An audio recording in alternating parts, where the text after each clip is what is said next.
इतना कहकर वह लड़का वहाँ से चला जाता है। साधु को समझ आ गया कि इस समय गांव के लोग अपने अपने संकट से घिरे हुए हैं और उनका हृदय भी सूख गया है, ठीक उसी तरह जिस तरह खेतों और तालाबों का पानी सूख गया है।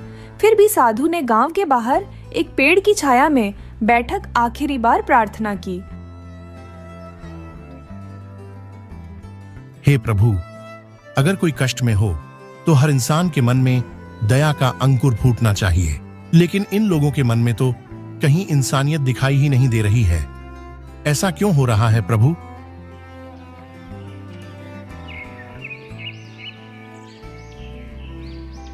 अगले कुछ दिन साधु के लिए कठिन साबित हुए। उन्हें गांव के लोगों ने भोजन तो दूर, पीने के लिए पानी तक नहीं दिया। तेज गर्मी में उनका शरीर हरास की ओर बढ़ रहा था। एक दिन जब आसमान में तेज धूप थी, सूरज ठीक आसमान के ऊपर था, हवाएं गर्म हो रही थीं और किरणें मानो आग बरसा रही थीं।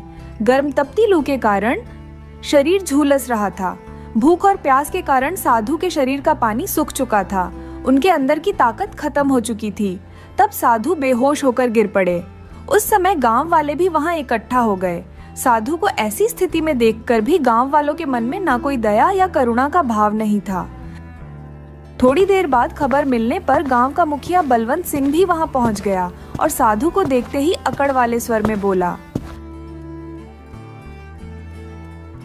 इस भिखारी को उठाकर छाया में कर दो, नहीं तो यह कहीं मर गया तो हमारे लिए ही झंझट खड़ी हो जाएगी।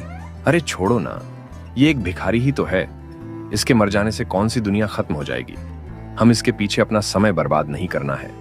हम सबको अपनी रोजी रोटी और पानी का जुगाड़ करना है। ये मर भी गया तो हमें क्या फर्क पड़ जाएगा। हमने इसे थोड़े ही बुलाया था यहाँ मरने के लिए, ये तो खुद ही मरने आया है। हमारे पास इतना समय नहीं है। चलो चलो भाई यहाँ से, हमारे पास और भी बहुत काम है।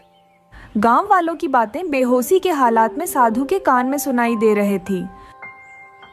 कुछ ही देर में साधु को थोड़ा होश आता है।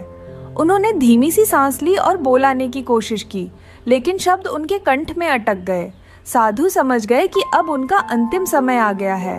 उनके शरीर में कमजोरी इतनी बढ़ चुकी थी कि उनका शरीर काम नहीं कर रहा था। उनकी आंखों में आंसू आ गए। वह मन ही मन भगवान को याद करते हुए बोले, हे ईश्वर, मैं अपने अंतिम समय में अपनी तरफ से इन लोगों को क्षमा देना चाहता हूं, मगर इनका हृदय इतना कठोर हो चुका है कि मैं चाहकर भी इन्हें क्षमा नहीं कर पा रहा। मेरा अंतिम समय आ गया है और मेरे प्राण निकल रहे हैं। इसीलिए मैं इन्हें श्राप देता हूं कि इस गांव में दिन में बहुत ही भयानक गर्मी पड़ेगी।